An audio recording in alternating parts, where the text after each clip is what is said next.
We're back! Welcome to All the Horrible Things, episode 79. The day is December the 13th, 2023. We're about to enter a new year here. We're going to be leaving this year behind, Chris. That's really appropriate. I thought that one way through, clearly. Because today we're talking about the new Netflix movie, Leave the World Behind. That's right. That's right. Well, are you ready to see 2023 go? I think so. I mean, what did we like this year? I hated this year. Terrible year. This year can suck it. Or get nuked for all I care. Yeah. No, I'm excited. 2024 all the way. I've noticed I tend to have better years on the even years than the odd years. So. Interesting. You mean like 2020? That doesn't count. But honestly, doesn't count. Terrible year in a lot of ways. But at the same time, I got to play a lot more video games than normal that year. So that's great, though. It wasn't all that. That was a plus. Well, yes, we're talking about this brand spanking new flick on Netflix. I think it's probably still at number one. It's been at number one all week since its release. Unsurprisingly, because it has all-star cast here with Miss Julia Roberts, Mahershala Ali, Ethan Hawke, of course, and Kevin Bacon. Kevin Bacon. Did we get enough Kevin Bacon in this movie? Not enough. I really enjoyed his character. And I was sort of just waiting, like, when are we going to get some bacon? Where's the bacon? We got a little taste early on, a little bacon bit, if you will, at the top of the movie. A bacon bit. But then he's there at the climax, which we will, of course, talk about later. Right. Do you remember a couple of years ago, there was another apocalyptic movie that came out, dropped on Netflix around the same time. What was it called? Don't Look Up. Don't Look Up. It had Leo. It had Katniss Everdeen in it. Right. And it wasn't half the movie this one was, despite having the powerhouse cast, including Meryl Streep as the president, if I recall. Right. Granted, different tones. That one was a little more dramedy-ish. But at the same time, there's, everyone dies. Yeah. Thankfully, we don't see everyone die in this one yet. It's not looking good for them. Not looking good. What do you think about Barack and Michelle Obama being producers? I thought this was... I saw their name in the credits, and I thought that this was such an interesting project for a president, for an ex-president to be producing. But I also thought, what a great concept, and what a great cast and just movie to be behind. So I think they made the right choice producing this one. And I also didn't know think it's a perfect. This had a short. Oh, sorry. This had a limited release in the movie theaters, and I didn't know that. Did you know that? I did not. I really appreciated the direction. I don't necessarily think that I needed to see it in the movie theater, and in a weird way, I feel like having watched it in the intimacy of my own home was the more effective way to watch this.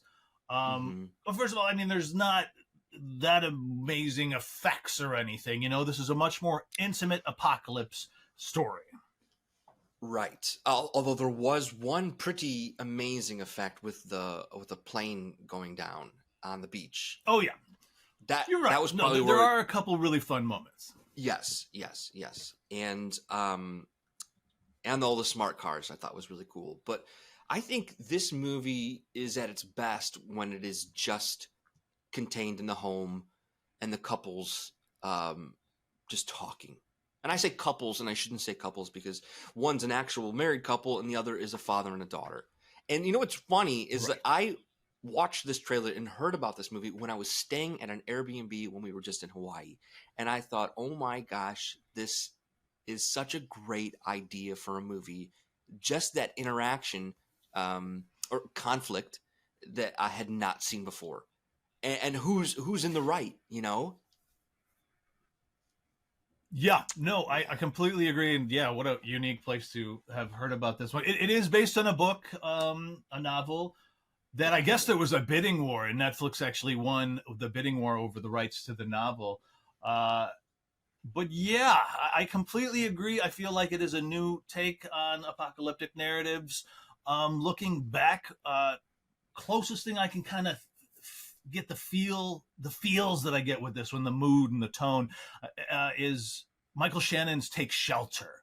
I felt like Mm-hmm. that had that same sort of intimacy. Granted, he's the only one that saw the end of the world coming in his, or the storm, if you will. But tonally, the character development that occurs, the interpersonal stuff, I felt like that's the only one I can think of that's close. Otherwise, other apocalypse movies that are amazing, but I feel like nothing like this would be like a Children of Men, or The Road, I guess, is a little like this, but the aftermath, say, of all the nukes dropping. Yeah. But there's not enough intimate apocalypse movies like this. Most of the time, we're dealing with super sci-fi stuff like 12 Monkeys, don't get me wrong, amazing, or zombie stuff like 28 Days Later, or alien stuff like A Quiet Place. And I'm still not convinced that this isn't an alien movie. We don't know for sure. Yeah, you're right. We don't know for sure. Although It's not likely. they did a fun job of sort of misinformation and misleading information about who's behind this. And I I kind of don't care that I don't know, because it could have been anybody. Yeah. Yeah, and frankly, it could actually be people in the States. It could have been an internal attack. We don't know that for sure. Yeah. Which is scary to think about, given all the January 6th sort of stuff and the potential election coming up and claims of dictatorship for a day or whatever. It's very timely, and it's rightfully in our horror podcast because it's freaking scary. What's your take on Sam Esmail? Have you seen any of his other work? It's definitely something I forgot to just, when I saw this director's name, I had no idea who he was. And you look into his work, and he's done a lot of television with Mr. Robot. But I thought this was very well directed. I thought the camera movements were intentional and just did a really great job. Like you got like this 90-degree turn of the camera, and it sort of sets you up for an intimate, tense conversation. I thought he did a really great job. Yeah, I mean, I did watch a lot of Mr. Robot. I'm really regretting having not finished it, because what I had seen, I do remember really liking. I think maybe there was a stigma in my mind because it was a TBS show. I didn't like devote myself, commit to it like I did other shows, harder to come across or something. But now, honestly, I do want to go back and finish Mr. Robot. I did watch his show Homecoming, and I liked it, but I didn't love it, sort of thing. Great performances, but it just wasn't a story that really spoke to me. This one, however, I feel like you have amazing performances, really unique style and form.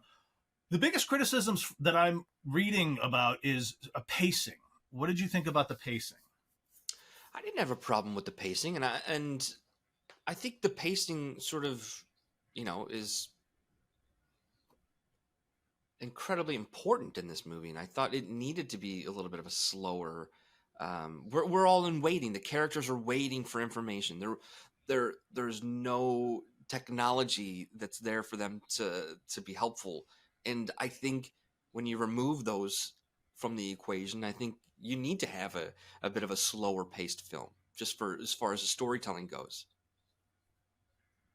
So I disagree. I agree with you. I was totally fine with the pacing. I mean, it is 2 hours and 21 minutes, but Didn't it feel seemed like I was watching a commercial compared to having just watched Killers of the Flower Moon, which is really great, but it's three and a half hours long. It's more like a mini series. Right. But this one didn't feel long to me. I agree with you on that. Should we start at the top? Let's talk about how it kind of opens up here with Julia Roberts' character Amanda, spontaneously booking a house. Do you think there's any significance to that? because you know, Yes. as we see later in this film, there's a lot to do with nature knowing what's coming, sort of thing. Do you think, as a mother, there's that innate knowing in her, perhaps, that drives her to book this trip I out of nowhere? Yeah, I mean, she was definitely going after a like spontaneous gut reaction, like to get out of the city. And I think it also helped play it into just people not being able to question certain things, like why didn't they pack this, why didn't they pack this, because she claims that she packed for everybody, right? She was the one who's just like, all right, I've been up for hours and I've booked us a home, I've packed. Ethan Hawke, all they had to do was like wake up and go. And then there's this really interesting moment where Julia Roberts is staring out the window and just states that she hates people. She effing hates people, and then Right. cut to the title screen with this ominous music. It was a pretty strange juxtaposition that I thought Yeah, was but I thought it effective, was, and like the whole title sequence was kind of, yeah, you know, trippy in itself and ominous. You know, that I yeah. I get a thought lot it, of foreboding feels from the whole film, but mm-hmm, especially mm-hmm. with the music, which apparently Yeah, has and we some also weird. we also learn that they live in the city, and we also learn that they are stressed out, which is, you know, helpful because we know that their characters are going into a stressful situation already stressed, and some might want to justify Julia Roberts' reactions or how she just deals with everything based off of that. But I don't think you can give her all um, of the credit there for. I think she's she's got some really terrible character traits as far as people Oh, goes, and like in a I sense, just she's don't. the villain. Yes, yes, and I'm just trying to trace it all back. Like, is it this opening statement that she makes where I fucking hate people? Is that enough for us to, as an audience, now go on this journey with her and justify her actions? Is basically what I'm posing.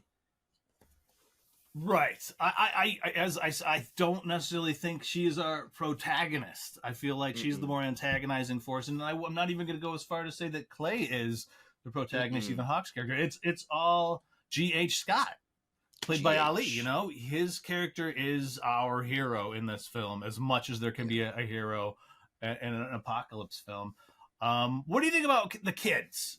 So you're right. The kids didn't see this coming. They're a little irritated, right? Because they got their own lives, Right. and suddenly they're getting ripped away from that because their mom wants to escape. Yeah. And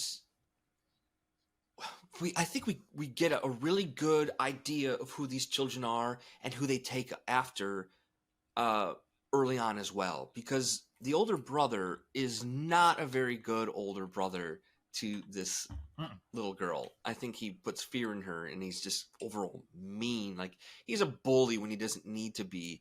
And I think, he might be Julia Roberts. And then I think the Yes, little I hadn't girl thought who about is, that. You're right. yeah. And I think the little girl who's a little bit more easygoing and questions things, but like questions things from a good place, as opposed to where Julia Roberts, where her train of thought comes from. Because I think um, Clay, Ethan Hawke, is a really good guy who just trusts people, and he's just like, yeah, yeah, I understand. Kind of go with the flow, and I think we get that from the children as well. So we have we have them as um, not just fighting for our main actors, but also like just what's another good term, that they are just sort of like kind of their weakness, kind of the parents' weakness in a way, because that now that Yeah. like everything, when everything goes to shit, you're supposed to be thinking of your children first. And how are you? I mean, if Yes. you had to pick one of them, you pick the little girl. She's adorable. Yeah. Yeah. And that's what makes what happens to Archie down the line, like, it sucks. But I'm glad it happened to him instead of her. Right. But you're right, and I Right. think that's a really interesting point about the kids almost being just distractionary to the parents. Uh, Yeah. but the same time, when the shit hits the fan, everyone's a child. There's no authority in the world anymore. Right. Everyone then, especially Ethan Hawke's character, we see when he comes back from trying to find the neighbors or find anybody knows what's going on in town, he is so shaken. He Yeah. Yeah. is a child. I'm looking forward to talking about the dynamic between him and the wife, and then of Yes. course Amanda, then GH over the course of 2 days, how their relationship does evolve. But I do want to backtrack to our opening before even it says part one, the house. We learn that this kid Archie, big video gamer. I think that is significant. It does come into play later in the film. Right. And then she is obsessed with Friends. Yeah, I was with just the show gonna Friends. make sure we went back and talked about that, because she's got Friends on the iPad, and it's just such an interesting generational thing, because I have heard, and this might be a little nod to Netflix, because I know Netflix was responsible for introducing a lot of a new generation to the Friends series, especially during the pandemic, which is so interesting to me, because it's a very flawed series, and I really still kind of searching for the connection specifically of this show, not just to Rose, but to the overall story and how it plays out. Well, first of all, you're absolutely right. It is a problematic show in some ways. Of course, it being whitewashed in this film Yes. has a lot of subtle undertones of racism, certainly Racism, coming yeah. from Amanda throughout the whole thing. And as noted by the daughter, Ruth, it's reminiscent, as she tells Amanda by the poolside, of a time that never was. It certainly is a time that never was for Black people, because they're not in the freaking show for 10 seasons. Right. Yet she watched it, because it's one of those things you don't want to isolate yourself. Isolation leads to trouble, as we find out later in it. And, friendship, as we learn from Kevin Bacon's character at the end, is the old way. I think that's part of what it boils down to. Friends. This is a world without friends anymore. Yeah. And when I was thinking about it after I watched the movie and I was trying to make that connection, you of course have the idea that the sitcom world is very contained as well, and they are limited to sets, and they are limited to where they live. And I mean, you think about Friends, you think about the coffee shop, sure, but you also think about Monica's apartment. Excuse me. And I think that's a big part of it too. The other big takeaway for me about the Friends correlation was that they almost made it seem like Black people didn't live in the city. So you've got this idea that G.H. Scott, who is a very successful man, but also really into classical music, so much so that I think he's on the board of the Philharmonic, and they live in a specific part of the city. And Friends tells you, no, they don't. Right. No, that's a really good. But that's where they were coming from, was the symphony when the blackout occurred and scared them enough to come out to Long Island to this really beautiful home. And he deservedly owns. His wife is successful too.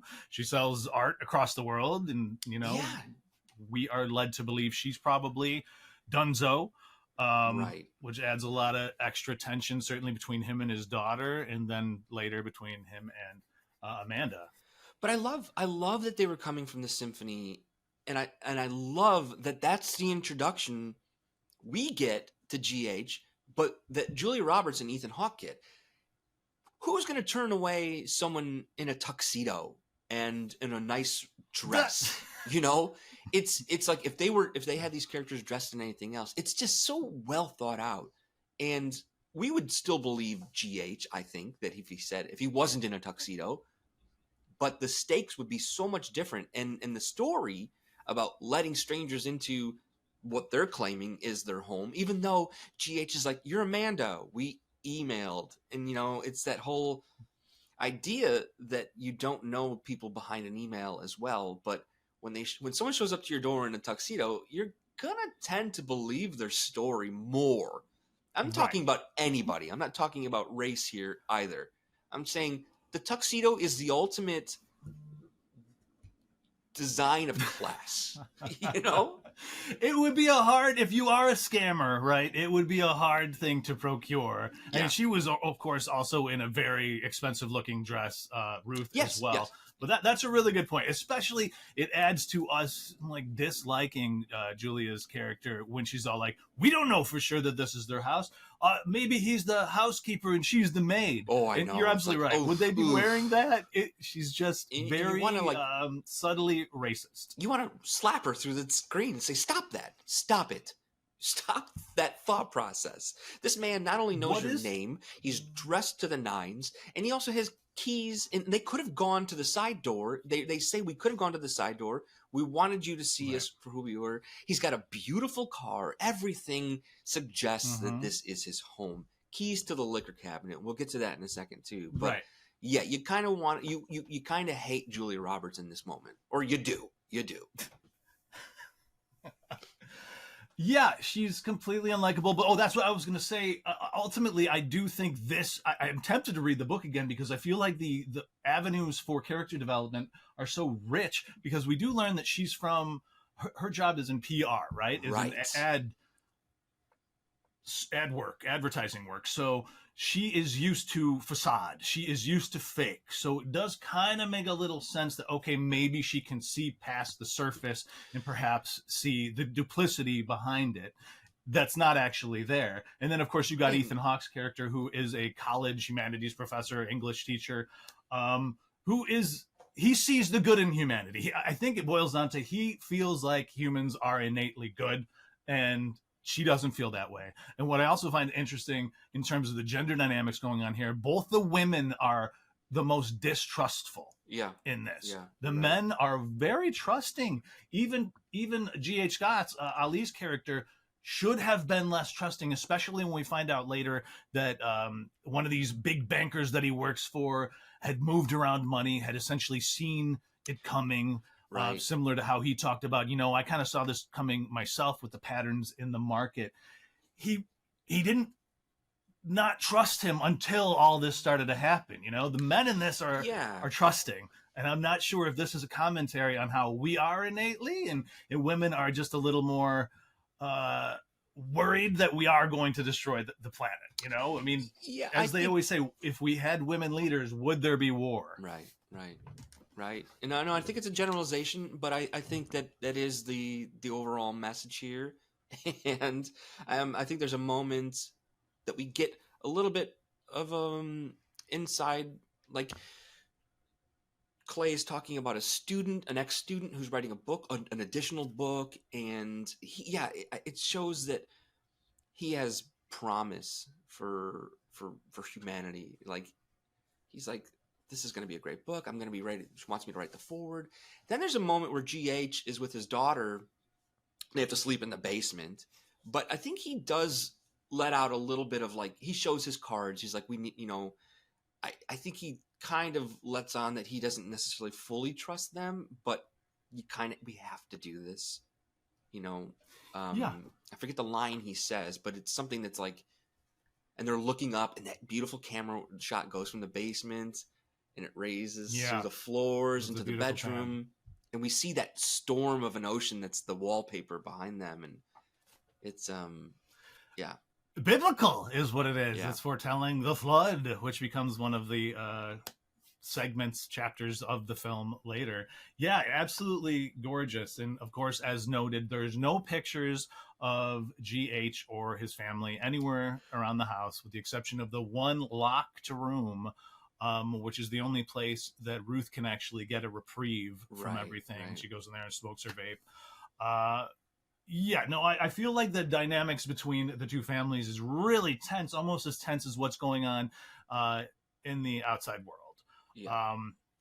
Our first taste of the end of the world here is them at the beach with the White Lion oil tanker.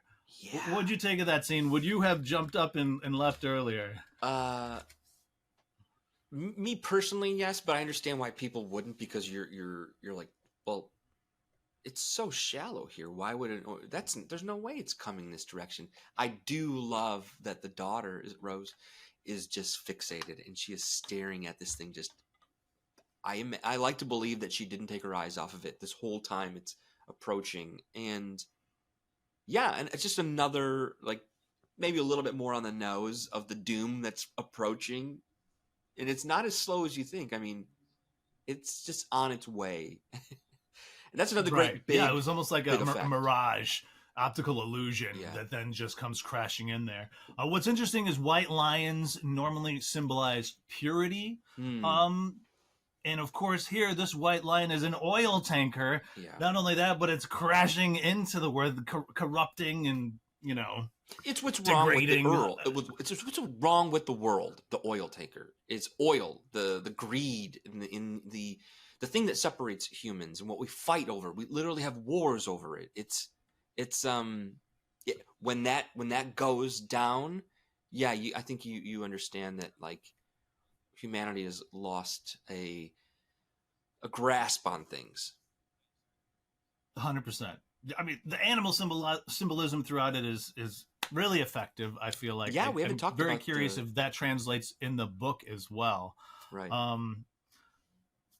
What I love is so they get off the beach, they run, and then we get this funny, really quick, quirky little scene in the car after that. Like, they don't know what to make of it.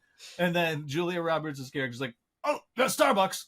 Yeah. It's like immediately they have to go back into, okay, the world's not ending. Let's distract ourselves. Let's get something that's going to give us comfort and escape. Let's escape again. That is what was interesting. You brought up that he was going to write the foreword of his student's book, which was about media being both an escape and a reflection, right? Mm-hmm. So I feel like it's very meta in that, is this movie an escape or a reflection, or is it both? Because sure, I was excited to see it because of the performances, great storyline, but my gosh, it's a real horror. You know what I mean? This is something that could actually happen. So I don't see this one as an escape. I didn't watch this movie to escape from my troubles. It only exacerbated my anxiety. Yeah, I think it and they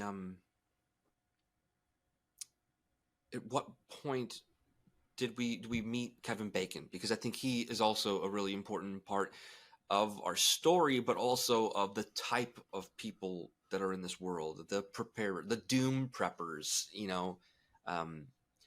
whether he saw this or not, he was at the store and he was stocking up on water. And I think there are people who, they don't live their lives to be happy. They just live to prep for the end, which, yeah, I mean, sad. I'm certainly not a prepper myself.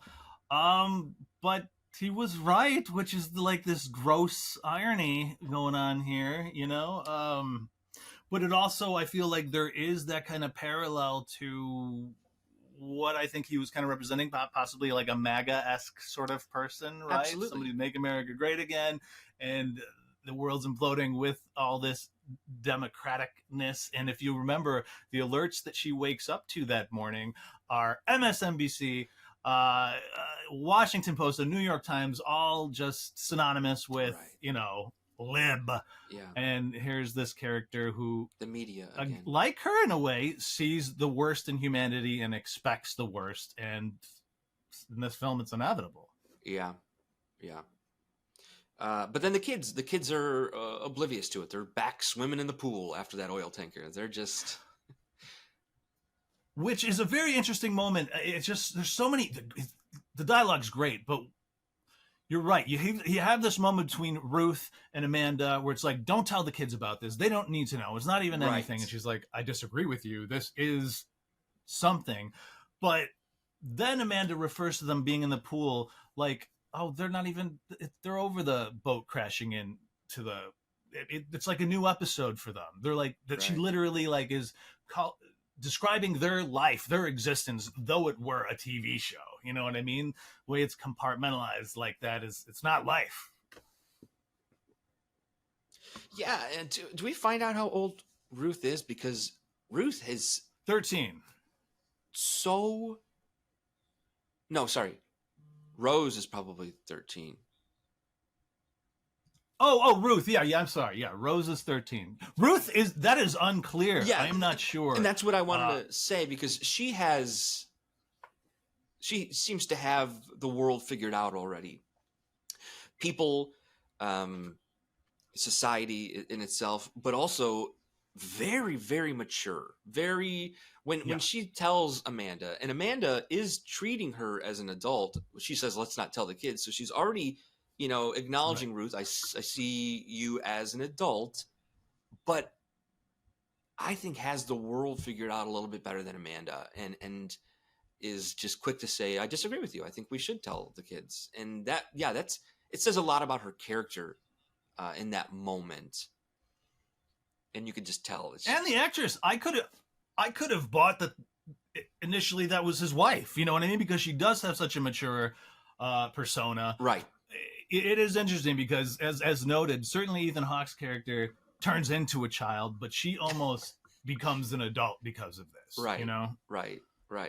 And Archie in this moment taking photos of her, you want to slap him too. You just so disappointed in the youth.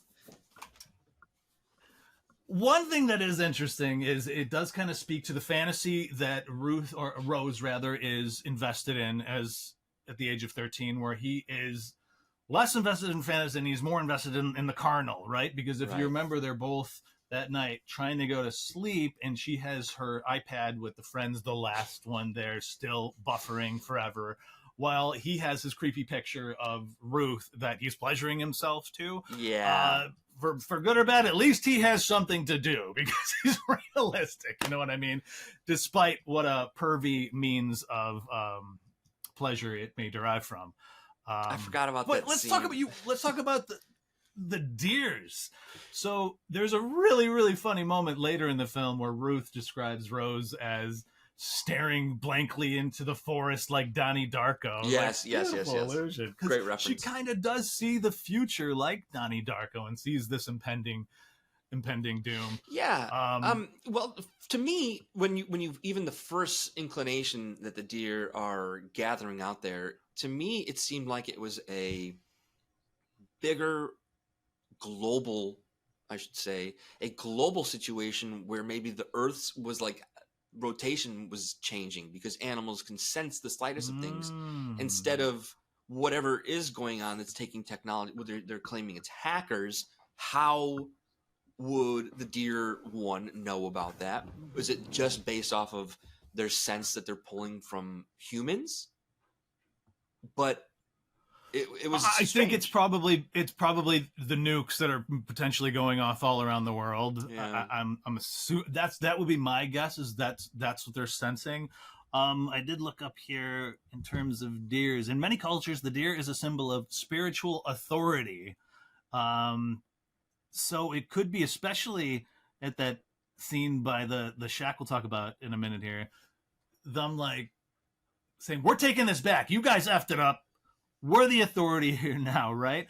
And what do we have? In the Christian imagination, the deer is a symbol of piety, devotion, and God taking care of his children, which obviously I think this is a very kind of atheistic film in the message that it's purporting, because God's not there to save anyone, and this is man on man evil. Interesting. Yeah. And I don't want to jump too far ahead, but so we know that there's this shack in the woods, and that let's talk shack. Let's talk the shack, because when we were first out there, it's the brother, Archie and Rose are out there, and this is just another moment where I'm like, this guy is such a dick to his sister, just trying to scare her, whenever he can, try to not even just physically scare her as he does and gets her to hit her head. He's implying that whoever lives in this shed can see the room that she sleeps in, and is able to see her with the light on and could easily just walk. So her brother is insinuating she's going to be attacked at night. Yeah, just terrible. Not nice. But the thing terrible brother isn't really answered is that there is an embedded body prints in the ground there. Do we ever actually learn who is out there? Is it Kevin Bacon's character? No, I don't know. I don't know for sure, but I have a theory. Okay. I have a theory. I don't think anybody was living there. I think that's the place that when a deer is hunted for whoever's shack that house would belong to, that's where they gutted That's where they, open up the animal, Okay. gut it, and get the meat. I can't think of the word associated with when you undress a body, whatever Yeah. it is. I think that's the imprint of a deer, which would then correlate with all the deer surrounding it and be like, no, your little house of horror here, that's done. The shack is the metaphor for the entire, or an allegory for the entire world. Right. That's what I was getting from it, especially because we do have the one scene there with the brother and sister, their future essentially screwed by their ancestors, by those that came before them, have led to this global catastrophe. And then, of course, you have the two women, because we can officially argue Ruth at this point now is a woman at the end of the film, when it's just her and Amanda in the shack talking about, this is the only place where the Venn diagram intersects because we're awful. And even though I said I wish people would just disappear, I would give anything to have them back right now. I do think it's the shack has meaning in that it's the microcosm of the bigger. And I think it was where they gut the animals, the imprint, because you're right. I was at first like, wow, who would sleep there? All these houses around here are so ginormous. It doesn't make sense that someone would be sleeping there unless potentially there is a creeper. But I think that's just Archie's narrative that we maybe latch on to too readily.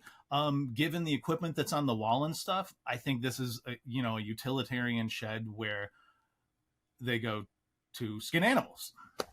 Yeah, you're probably right. It's otherwise, not explained. I think that might be the only missing part of the story for me. Okay. So we've covered How scary is just watching a national emergency alert on a TV within a TV? Oh yeah. Yeah. Yes. That is always so effective. That sound. It'll get you every time. And then I thought it was interesting because it evolved from, okay, you got the emergency alert to just the blue screen to the static, just the nothing. Right. It was an evolution I hadn't seen of what is likely to occur. Yeah, there's no one on the other end now. It was so effective. It really was. Yeah. So then, okay, chapter 2, that was the house pretty much. The curve now is when we do get all this discussion of the patterns. And then we have GH's character going next door to the Huxleys, which certainly has allusions to Aldous Huxley, which is, I think most people know of him as the author of Brave New World. He also wrote a lot of other stuff just about the woes of technology and how ultimately it's going to consume who we are as humans. Right. As is happening in this. Which I did find it a little weird because everything's disheveled, which I take was because there was a plane crash adjacent that kind of blew the house up a little bit. Yeah. Because the house was kind of in a way that I didn't really see how the plane did that to what was going on in the house. Right. And there was water everywhere. Maybe I'm reading into this too much. I thought it may have been like a smart home. And the power, just everything changing may have shifted and things are going on and off. And then the house is sort of just the technology is destroying the house. Because he walks through and it's wet in there, and it's like, oh, maybe the water was going on and off and filling up, or is it part of the flood and the first crash that happened may have pushed things. It was, I think, also left, for us to just see how scary an empty home can be with a disaster nearby. But the reason I also thought that it may have been technology kind of caving in on itself is because we then see the smart cars when our family tries to escape, and then the cars just keep crashing into each other. I'm like, oh, the hackers may honestly be just triggering everything and just destroying, our whole infrastructure, our whole grid of technology. So that's what I was reading into the house, but I don't know. Yeah, no, I think you're probably right.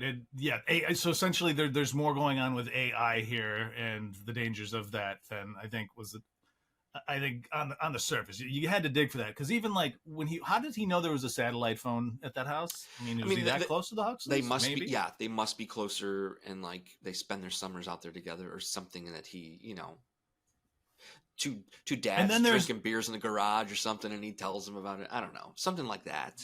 that may be true. I think you're probably onto something. I could see him being a very good neighbor, especially by how affronted he was when he goes to Kevin Bacon for help, and Bacon's like, "That ain't happening. Get off of my property," sort of situation. Like, I think that's why he actually gets so distraught to the point where he stands his ground there. Yeah, because I'm a good neighbor. I'm sorry, really quick. I just wanted to. He is a good neighbor, absolutely. I wanted to backtrack to him then finding the watch before he realizes that there's a plane crash, picking up the watch, which is attached to an arm, which was the arm of the pilot that he kind of like falls similarly next to. The pilot, by the way, is the director. That's interesting. Sam Esmail right there. Interesting. But I thought just the significance of the time has stopped. Time means nothing anymore. When you have a world without civilization, and you got to punch in, what is time at that point? It's not, time means nothing anymore. It's a human construct that is now superfluous to meaning and survival. No, that's spot on. That's spot on. And I'm also trying to remember like what else we see on that beach, because it almost seems like it didn't matter. Like that first crash happened. So what? There's going to be another one. So it's already been like covered up, and like it just seems like, oh, this is going to continue to happen, like every hour on the hour type of a thing. Right. What kind of freaks me out is immediately I was reminded of that flight that disappeared, Malaysian Flight 370. You know what I mean? Because now it's got me thinking about the possibilities of hackers to do things like that. And it's creepy that they kept directing them to the same spot to crash, just like death upon death upon death and destruction just overlapping. Also in The Curve, we had the fun scene with Ethan Hawke. He's trying to find help. Right. He pulls over. Interestingly, I didn't really notice it at first, but he pulls over next to what's called Tanny Farms. There's a sign there, Tanny Farms. Right. And I looked it up. It's a real place, actually. And there's been 10 generations of cattle farmers there. So that's another thing like that I think this movie is impressing. Legacy is dead. Yeah. Whatever help you've gotten in the past, white people, that's done. You know what I mean? It's really emphasizing that this is going to be a reboot. And I think it actually is reiterated then when we have Rose walking through the mansion at the end, because there's a poster right before she finds the fallout shelter that says, what is it? The beginning comes from the dark. Oh, hope begins in the dark, right? So this is a reboot. No time, no legacies, no. So what do you make? Trust funds? You donezo with that. In this moment when Ethan Hawke is out there, I thought I saw, maybe we were supposed to believe it was a crop plane that was like circling around. But doesn't he say it was a drone that dropped all of these pamphlets? Yeah. So what are we supposed to make of that? Foreign-looking drone to me. But I think it was a drone. But you're right; it did look like it was a crop plane. So maybe that's kind of like pointing to, we've poisoned the earth with all our chemicals and everything, and now we're the way that it just like completely avalanches over his car as he's driving is like he's being smothered. His livelihood is now toast. And then you have one of the most heart-wrenching scenes in it where this Spanish woman flags him down and is imploring him for help. If you don't mind, I did get a translation of what she said, because there is no subtitles in the version I watched. No, and they do that on purpose because they wanted there to be that disconnect. But I was just going to say, I need to know what she was pleading for. Okay, so she goes, "Thank God I found someone. I'm trying to get back to my home. I'm lost. I've been walking for a while. I need to use your phone. You're the first person I've seen all day. We have to get out of here. I just saw a plane that was spraying red gas in the vicinity." Which it did look like gas, didn't it? Yes, it did. And that's why I thought, it's a crop duster. It's supposed to be. So is there more? Because there's a little bit more, because she brings up, I saw some deer, more than 50. They were coming out of the woods. Please, I need to go home, sir. A military plane appeared and fled. There's no one around. Is this a chemical attack? And that's essentially when he says, bye. Good luck. What would you have done? Would you? I think I still would have been like, get in, because what was I think I would have let her get in for sure, based on. I mean, that's another thing. Like, that woman was amazing for such a small little scene. This is why I think like Oscars needs like a micro supporting role or something, because this little bit of screen time she had was so effective. Didn't even know what she was saying, and I was still like heart wrenched. Yes. So. And the things I was picking, like the words that I was plucking were like, I heard home, I thought I heard family, and you're like, oh my God, this woman's just as desperate as you are, but you have a car. Now the thing, right. So now I'm just pulling up questions, because yes, I did think I saw a crop plane, and if that's what she's saying, that's probably what it was. Probably poisoning salting the earth, if you will, another like biblical thing. Yeah. But the thing that stood out the most to me was that Ethan Hawke's character, when he comes back, he said like nothing looked the same. Like he said he couldn't find, he was like lost out there, and they had probably come that way to, it just seemed weird to me, because this woman's saying she's lost. So what was happening there? Were they poisoned? Were they like disoriented where they're not able to figure out where they were? Because he got so scared he just goes home.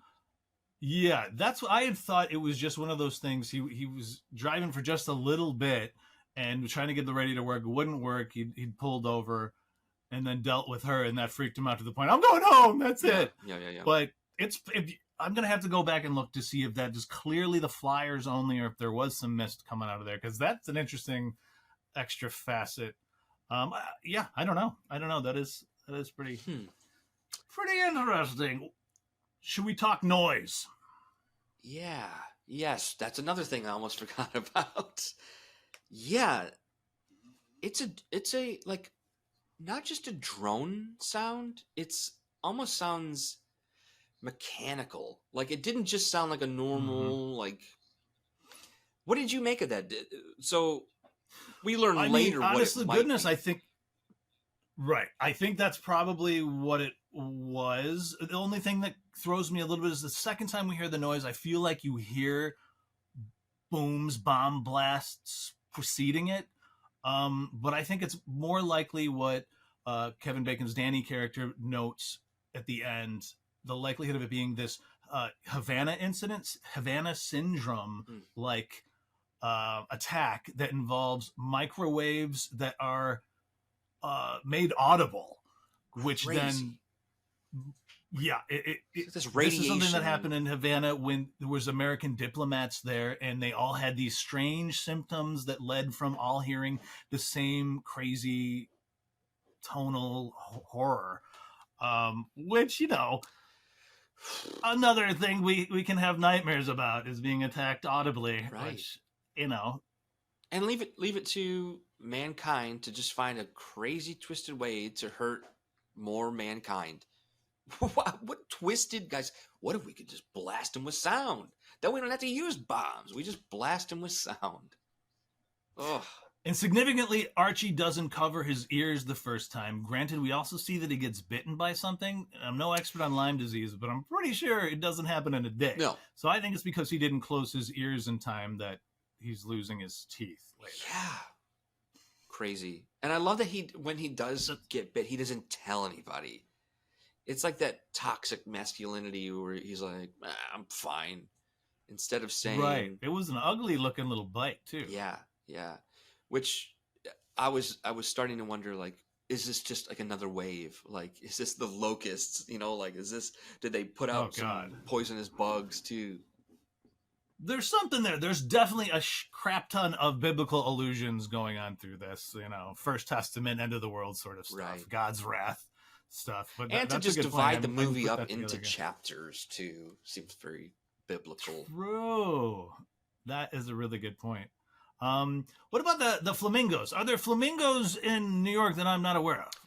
Not that I know of. I mean, my question was, is migration thrown off here? Why would birds come to New York? Like, why would they fly north? I like that theory. Or were they from the zoo, and the zoo has been devastated? So don't the zoo like tag those things to the point that they can't get away? I don't know, because that's when I looked it up. Are there flamingos in New York? Only the zoo came up. If part of the attack was taking down technology, then I don't know. The zoo attack seemed to make more sense because it hasn't been that many days. How long would it take a flamingo to fly from, say, Florida to New York? Doesn't seem like it seemed maybe a week. I don't know. But let's say that whatever they do to kind of keep the flamingos in the zoo was tech based. That's what I'm suggesting. That's what I'm suggesting. Is that would make sense. Take down like all of our security systems. Around the same time, we have a really intimate discussion between Clay and Ruth, and I almost feel like they then relate more with each other than he does with his wife at this point. Yes. Which she kind of, I think, takes the wrong way and mentions he would totally F me if he got the chance to her dad later, which was like, first of all, that's not something you talk about with your dad. No. When, in bed with your dad. They have an interesting relationship. It was just a weird thing. But you have those two, which are kind of like young adults, I would argue at that point, and then cut to our scenes now with Amanda and GH having the real discussions about what's really happening when he's talking about his evil cabal banker that kind of gave him a pseudo heads up, like, take care of yourself. And it's a fun moment. Honestly, at this point, when they're discussing that, I thought they'd been there for days and days. Right. But we're literally there only having been there a day still. Right. It kind of reminds me of stuff like Big Brother. When you're in this pressure cooker, you get to know people so much faster than you otherwise would, even to the point then where they go off and dance to that very naughty song about bumping and grinding and very 90s. Yeah. Where, they acknowledge the fact that there might be chemistry between them despite being married. But I think it's honestly because in this moment, they're realizing they're the only adults here. Clay isn't really an adult. Ruth, he can't put that role on her yet. Just like when he comes back and tells Amanda about the plane, he sends Ruth away to get him some fresh clothes. So even though Amanda treats her like an adult, her dad is not yet ready to put this sort of pressure on her, sort of thing. I also think, beyond the adult thing, she's looking at GH as someone that can help her survive in this new world way more than Clay can. Yeah. It becomes more of this survival of the fittest sort of world again versus romantic love kind of becomes less important. Great point.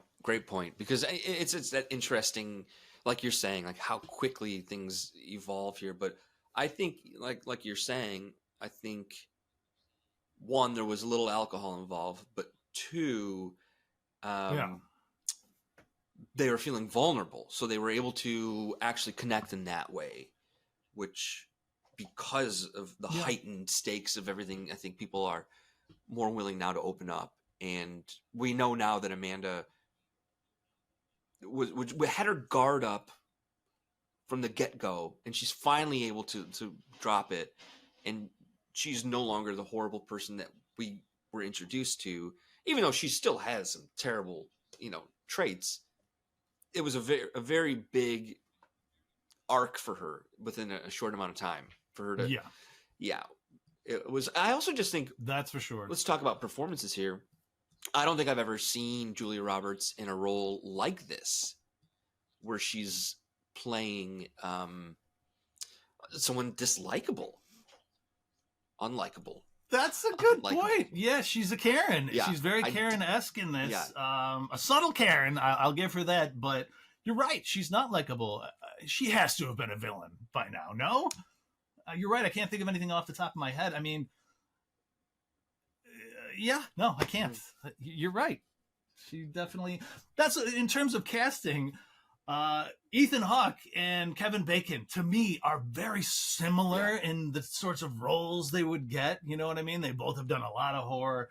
They're often, I feel like they could have been interchangeable in this, is what I'm saying. Absolutely. You know? I could have seen Ethan in that role and Kevin be the husband instead. And I think that was which I found weird, like weird, purposeful, but also in that moment when they do like have to interact, I think that's so much more interesting now. That was like, we know these guys and they're interchangeable, but they are on different ends of the scope here, and it's just like they're normally these everyman type of roles, but now they're like opposite extremes, right. and they need to find a way, yeah, in this new world, which has happened really quickly, to negotiate.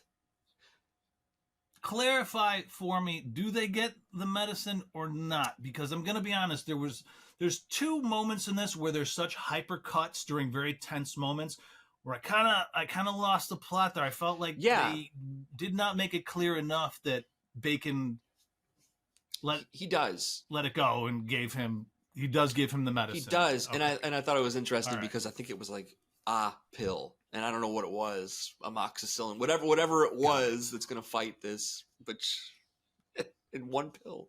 I think he's going to need many more than that when he's been exposed to whatever radiation this is. Yes, he does get it, because I thought it was pretty funny how this is going to fix while everything. we have that going on between Bacon and Ethan Hawke and Ali, very tense moment. Friends now, having guns in each other's face. That's simultaneously being cut with the deer swarm around the shack with Ruth and Amanda. Which I don't know about you, but I was getting serious flashes to Jurassic Park raptors and Dilophosaurus running through the bushes and stuff. I mean, I thought that was so beautiful, because most people associate deer with being like kind, the least scary of animals. Bambi. They're Bambi. supposed to be the most gentle of animals, and here you have them flocking in hundreds with this really scary looking alpha coming out to the pack, pretty much saying, WTF to these women. What have you done to our world? Yeah, I think the other is just interesting. I thought it was really effective to make deer scary. Right. No, yeah, I think that was the point in this new world. We have... I was watching something else recently where we were referred to as being moved down the food chain is terrifying. And it's not unlike Jurassic Park. But I think what is super interesting about the deer, again, now that I'm thinking about it, is I don't think you tend to see them in a herd, because you don't see, when hunters, maybe one, two. So the other idea here is that they have formed a bit of an army, because maybe they're so scared, or the tables have turned. They're also the exact opposite of humans in these moments, or in these situations. We tend to go and scatter, and then now they are being pulled together, which, because if a deer is in a large group like that, it's going to be very dangerous for them, because a hunter can just pick them out like boom, boom, boom. Right. So I think it's just another just juxtaposition of how different we are as animals to them. Like we turn into cutthroats. We don't want to help each other out. You're absolutely cutthroat and crazy. Yeah. As you can see, I don't actually think this is what scared them away, because deers are associated with the second they hear something, they're running away, right? And then you got Julia and Ruth just in front of them doing all these crazy, this madness for a prolonged period of time before they go away. And I don't think they go away because they're scared or anything. No, I don't think I think so it's either. probably because they heard, or they felt that atom bomb that just dropped in New York. Yeah, which we then... And that's what made them leave. Yeah, we then get a glimpse at what's happening in the city from Ruth's POV, and it is a straight up attack. It's like it was planned out in waves, like we'll take them down and this, and then on day 2 or 3 or whatever, we're going to actually move in. Right. And of course, that's the only time that we can finally get unity between Ruth and Amanda, right? When they realize, oh wow, that this could be it, and we're in this together. Does our stupid differences mean in the face of annihilation? Yeah, and like in those moments in humanity, we aren't different.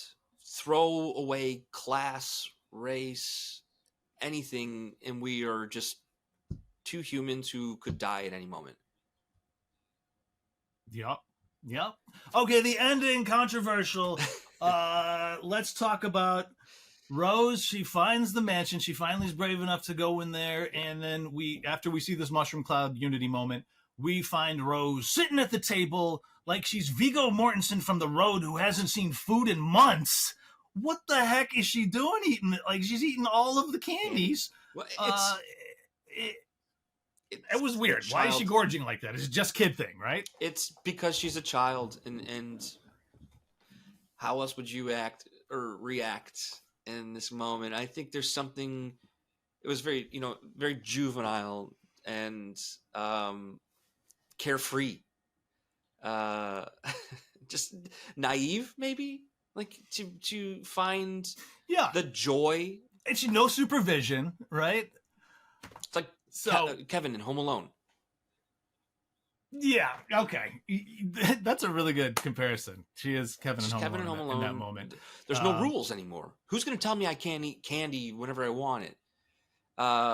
Again, I think it's going back to what you said. Like, I think just like, the rules are gone. Time is stopped. There's no more. You can't do that. It's like, what if this was my last meal? I think also. Yeah. But it was. And then she does a little exploring. So. No. I think it was just really interesting because, Kevin Bacon's the one who alludes. He's a contractor, and he's like, you should be looking at your neighbors who have. Why didn't he go there? Yeah, they didn't get permits for this stuff, and I guess good for them because it now exists. But this was an escape. This was the retreat from civilization if things went wrong, and if you didn't make it out of the city, you weren't going to get there. So I like to believe that family is gone, and they had built this thing because they were also doomsday preppers. I like to imagine that the rich white people have died. Yeah, I like to believe that they... sorry, you didn't make it to your mansion at the end of the world. And the things that they thought about. To be fair, the DVDs cracked me up. No more streaming. You can't stream. Yes, I want to talk about that. No, I know. But they weren't even Blu-rays. They're DVDs. Right. Before we talk about that DVD selection, though, because, of course, I'm going to mention something here. I did want to mention the name of the bunker's called Commodus. And Commodus is Roman, the son of Marcus Aurelius, who was a warrior, right? And he's also known as this philosopher king, Commodus. Not only that, more significantly, he was a ruler that was a big advocate of gladiatorial contests. Mm-hmm. He loved to watch man pitted against man, right? And enough so, I guess, apparently he actually went into the ring himself. This is Joaquin Phoenix's character in Gladiator. He was Commodus. And he brought the games back. He brought the Roman gladiatorial games back. Yes. So not a nice guy, in other words, but having the philosophy enough to anticipate man's true nature. And you're right, the DVD collection. She gets to watch Friends. Yay. Okay. The last one. It was a literal happy ending, right? She gets to see Ross and Rachel get together finally. Hooray, hooray.